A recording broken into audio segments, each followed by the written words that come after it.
Singapore, drink driving accidents registered a spike last year while red light running violations and accidents also jumped, according to statistics released by the traffic police on Thursday, February 21.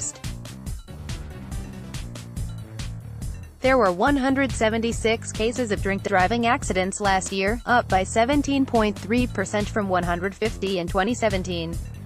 The number of motorcyclists who were drink driving and got involved in accidents also rose by 51.3% from 39 cases in 2017 to 59 last year. The number of drink driving arrests dropped by 3.7% to 2,002 persons last year, despite an increase in the number of enforcement operations conducted. Violations such as red light running saw a 15.7% increase to 53,910 cases last year, 2018, from 46,599 in 2017. Accidents arising from the beating of red lights also rose slightly by 2.6% to 120 cases last year, from 117 in 2017. Another trend of concern is in the area of accidents involving motorcyclists. Fatal accidents involving motorbikers increased to 65 cases last year, from 45 in 2017. Likewise, motorcyclist and pillion rider fatalities rose by 38.6% to 61 last year, from 44 in the previous year, 2017.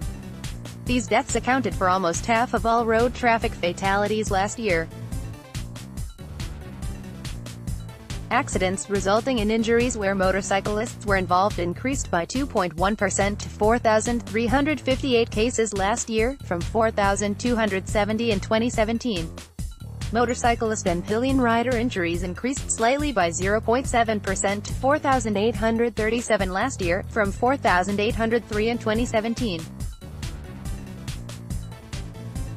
Overall, the road traffic fatality rate per 100,000 population rose slightly from 2.16 to 2.2 last year, reversing a gradual decline seen since 2010. There were slight increases in the number of fatal accidents and the number of fatalities last year, by 2.6% and 2.5% respectively. But accidents resulting in injuries dropped slightly by 0.5% to 7,690 cases last year, from 7,726 in 2017, according to the statistics which showed bright sparks in some areas. The number of speeding-related accidents dipped by 5.6% to 719 cases last year, while speeding violations detected also dropped by 5% to 156,157. The number of accidents involving elderly pedestrians dropped by 6.2% to 259 last year, from 276 in 2017. Elderly pedestrian fatalities also dipped marginally from 26 in 2017 to 25 last year. But Traffic Police TP Commander, Senior Assistant Commissioner, SAC Gerald Lim, speaking to the media on the sidelines of an event held at the Road Safety Community Park and East Coast Parkway on Thursday, said elderly pedestrians remain a concern.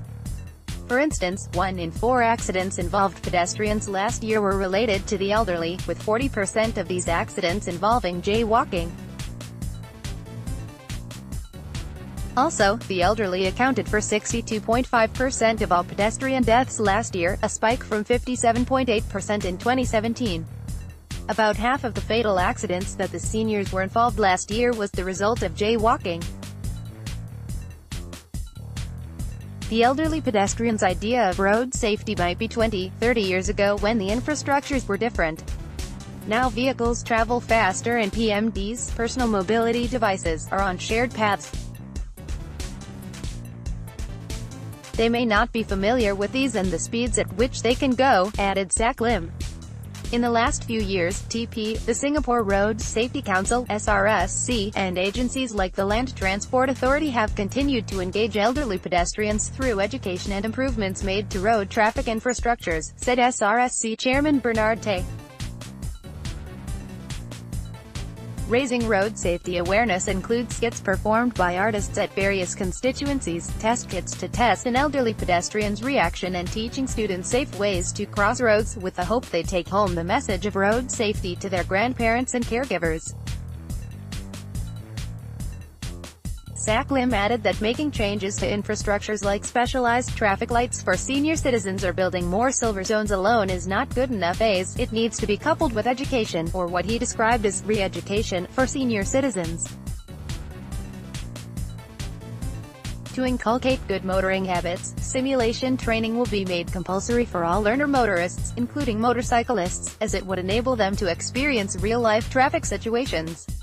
TP will also explore introducing defensive riding practical lessons for the Class 2B, 200cc and below, learner riding curriculum.